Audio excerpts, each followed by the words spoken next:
نحمده ونصلي ونسلم على سيدنا ومولانا محمد رسوله النبي الأمين المكين الحنين الكريم الرؤوف الرحيم. أما بعد، بسم الله الرحمن الرحيم.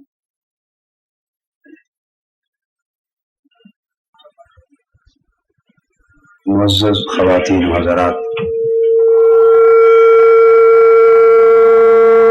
اور شرکائے محفل میلاد، اللہ رب العزت کا شکر ہے جس کی توفیق سے ہم میلاد مصطفیٰ صلی اللہ تعالی علیہ وآلہ وسلم کی اس مبارک مجلس میں حاضر ہیں. آج کی اس مبارک محفل میں ایک نقطہ سمجھانا چاہتا ہوں دو تین مختلف پہلوؤں سے. وہ یہ کہ اللہ تبارک و تعالی نے انسان کو پیدا فرمایا ہے اور ہم اپنی ظاہری نگاہوں سے مادی پیمانوں پر جب انسان کو دیکھتے اور جانتے ہیں اور جانچتے ہیں تو وہ ہمیں انسان حیوان سے مختلف شعور رکھنے والا گوشت پوست کا ایک پتلا نظر آتا ہے، اور یہ وجود جو ہماری آنکھوں کے سامنے ہم سمجھتے ہیں کہ بس یہ وجود ہی انسان ہے. حقیقت یہ ہے کہ اللہ تبارک و تعالی نے انسان کو بہت سی شانوں کے ساتھ نوازا ہے. چونکہ گفتگو مختصر کرنی ہے لہذا وقت متحمل نہیں کہ میں ان مختلف پہلوؤں کی جزئیات قرآن اور حدیث کے حوالوں سے عرض کروں. وقت اس امر کی اجازت نہیں دیتا. اجمالاً قرآن مجید کی ایک آیہ کریمہ کو سامنے رکھیں جس میں سیدنا آدم علیہ السلام کی تخلیق کا بیان ہے. اللہ رب العزت نے ارشاد فرمایا انی خالق بشرا من صلصال من حمأ مسنون. یہاں انسان کے پیکر بشری ہونے کا ذکر ہے. انسان کو مٹی سے بنایا گیا، پھر مٹی کی مختلف حالتوں کا بیان آیا، مگر یہ بات واضح ہوتی ہے کہ وہ ایک پیکر بشری ہے. یہ ایک جہت ہے. ہم لوگ جزئیت پسند ہیں اور جز پسند ہیں، کلیت پسند نہیں. یعنی ہم کسی بھی حقیقت کے ایک دو اجزاء کو دیکھتے ہیں اور اسی کو کل سمجھ لیتے ہیں، اور ہماری نگاہ کسی حقیقت کی کلیت پر یعنی ٹوٹیلٹی پر نہیں پڑتی. کسی حقیقت کو من حیث الکل ہم سمجھنے کی کوشش نہیں کرتے. جس کو جتنا معلوم ہے وہ سمجھتا ہے کہ یہی سارا کچھ. یہ ایک بنیادی کمزوری اور خرابی ہے انسان میں، اور یہ خرابی زندگی کے بہت سارے پہلوؤں میں پائی جاتی. چنانچہ اسی طرح اسی غلطی اور فتنے کا شکار انسان کو سمجھنے کا مسئلہ بھی ہوا. تو قرآن مجید نے انسان کے پیکر بشری ہونے کا ذکر کیا. ہم نے سمجھا کہ یہ جو وجود بشری ہے بس یہی انسان ہے، حالانکہ بات یہ نہ تھی. یہ انسان کی ایک شان ہے، انسان کی ایک. قرآن مجید اسی مقام پر سیدنا آدم علیہ السلام کی تخلیق کے مقام پر بیان فرماتا ہے. جب فرشتوں کو سجدے کا حکم دیا جا رہا تھا تو اللہ پاک نے فرمایا فَإِذَا سَوَّيْتُهُ وَنَفَخْتُ فِيهِ مِن رُوحِي فَقَعُوا لَهُ سَاجِدِينَ. جب میں اس کو سیدھا کر لوں اور اس کے اعضاء کو، بشری اعضاء کو، وجود کو توازن دے لوں، ان میں اعتدال پیدا کر لوں اور ان کی تکمیل کر لوں. جو اس کا پیکر بشری ہے اس کی جب میں تکمیل کر لوں اور اسے پورا حسن اعتدال اور توازن کا دے لوں، اور تو پھر کیا کروں گا؟ وَنَفَخْتُ فِيهِ مِن رُوحِي، پھر میں اس کے اندر اپنی روح پھونکوں گا. اب یہاں انسان کی دوسری شان کا بیان شروع ہو رہا ہے. بشری پیکر فَإِذَا سَوَّيْتُهُ میں مکمل ہو گیا کہ جب میں اس کے وجود بشری کو مکمل کر لوں تو اس کا بشری اور مادی اور خاکی پیکر ہونے کا مسئلہ ختم ہو گیا. اب آگے اس کی اگلی شان بیان ہو رہی ہے، وَنَفَخْتُ فِيهِ، اب میں اس کے اندر پھونک دوں. کیا؟ روحی، اپنی روح. روحی میں بھی دو چیزوں کا ذکر ہے، ایک روح کا پھونکا جانا اور ایک ہے اپنی روح کا، میں اپنی روح پھونک دوں، اللہ کی روح کا پھونکا جانا. اللہ تبارک و تعالی نے محض یہ نہیں فرمایا وَنَفَخْتُ فِيهِ رُوحًا یا وَنَفَخْتُ فِيهِ مِن رُوحٍ کہ میں اس کے اندر روح پھونک لوں. صاف ظاہر ہے یہ چلتا پھرتا انسان، اس کے لیے تو اس جسم میں صرف روح کی ضرورت تھی، روح ہی کی ضرورت تو نہیں تھی. اللہ پاک کو اس پیکر کو، اس وجود کو چلتے پھرتے اور جاگتے اٹھتے بیٹھتے کھاتے پیتے اور زندہ انسان میں بدلنے کے لیے کس چیز کی ضرورت تھی؟ روح کی ضرورت تھی. یا روحی، روحی کا معنی ہے اللہ فرماتے ہیں میری روح. اس پیکر کو چلانے پھرانے اور زندہ بنانے کے لیے فقط روح کی ضرورت تھی یا اللہ کی روح کی ضرورت تھی؟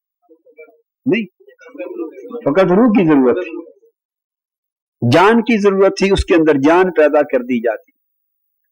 تو یہ دوسرا مرحلہ اس کے جسد مادی اور جسد بشری کے بعد اس کے اندر اس کی شان روحی کا بیان کہ اس کو اللہ پاک نے دوسری شان عطا کی ہے کہ اسے روح دی، اس کے اندر روح کا چراغ جلایا.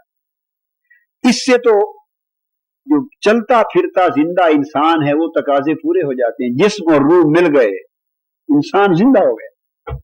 روح جسم سے نکل گئی، انسان مردہ ہو گیا.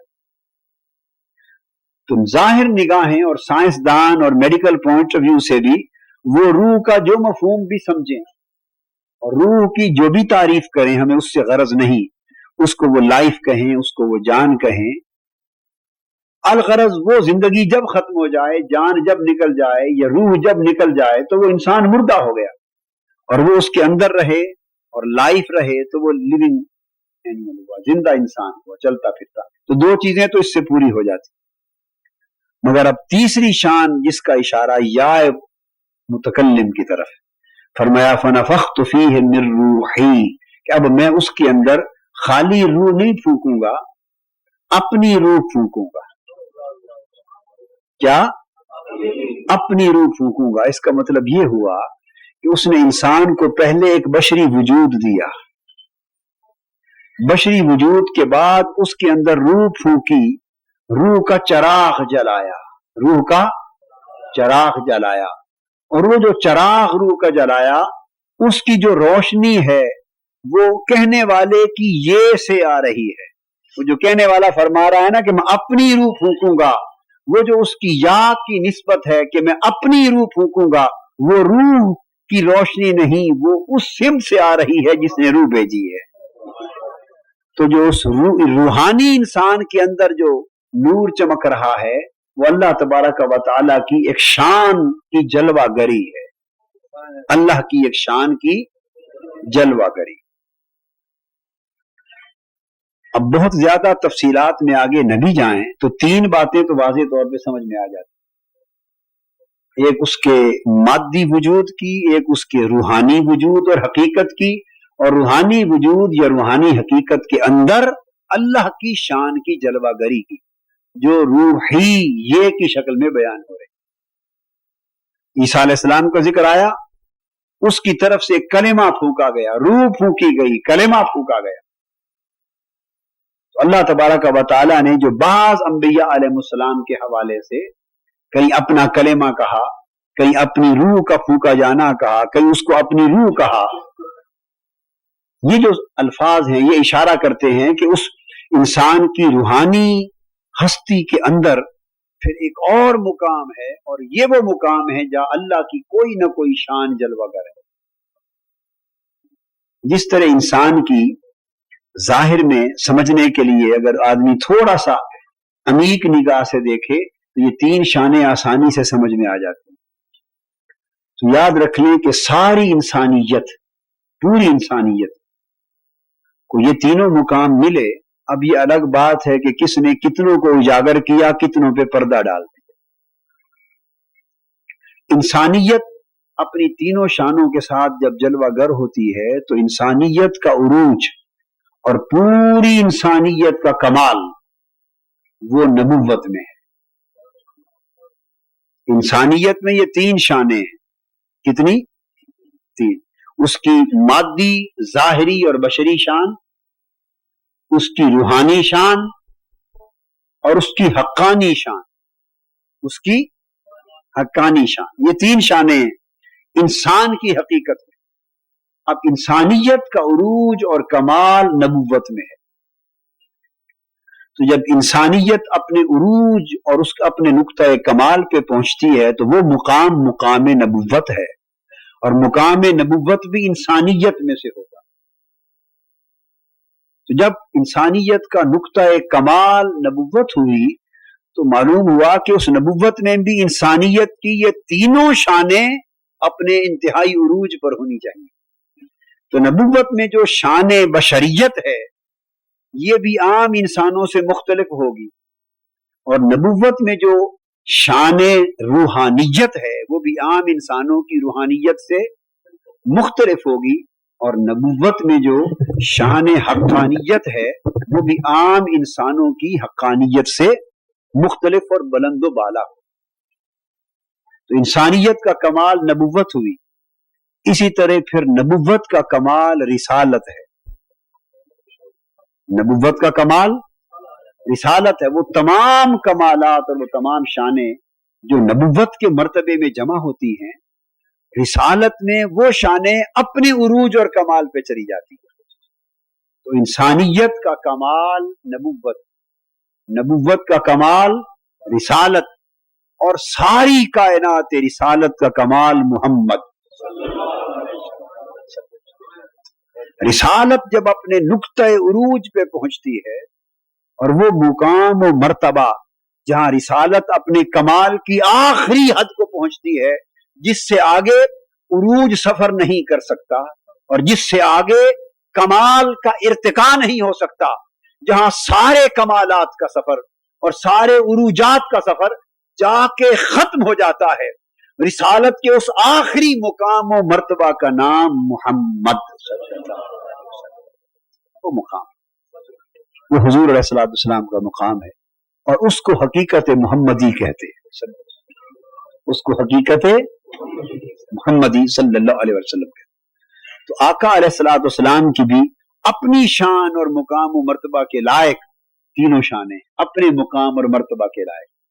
آپ کی شان بشریت بھی ہے، آپ کی شان بشریت بھی ہے، اور آپ کی اس شان بشریت کا، چونکہ آپ نے دیکھا کہ جو مقام و مرتبہ بلند ہوتا ہے اس مقام پر وہ تینوں شانیں اپنے سے نچلے مرتبے والوں کی تینوں شانوں سے بلند ہو جاتی. تو رسالت میں وہ تینوں شانیں نبوت سے بلند ہو جاتی، تو محمدیت میں جا کر وہ تینوں شانیں مقام رسالت سے بھی بلند ہو جاتی. اور جب یہ 3 شانیں مقام محمدیت صلی اللہ علیہ وسلم میں جمع ہوئی تو جو مقام، جو شان بشریت پائی حضور علیہ السلام نے، وہ پوری کی پوری بشریت سے منفرد پائی. اب یہ اس شان بشریت کا عالم ہے کہ پیکر بشری ہے، پیکر بشری ہے، مگر دھوپ میں چلتے ہیں اور سایہ نہیں ہوتا. اب یہ بات ذہن میں کر لیں کہ وہ سائے کا نہ ہونا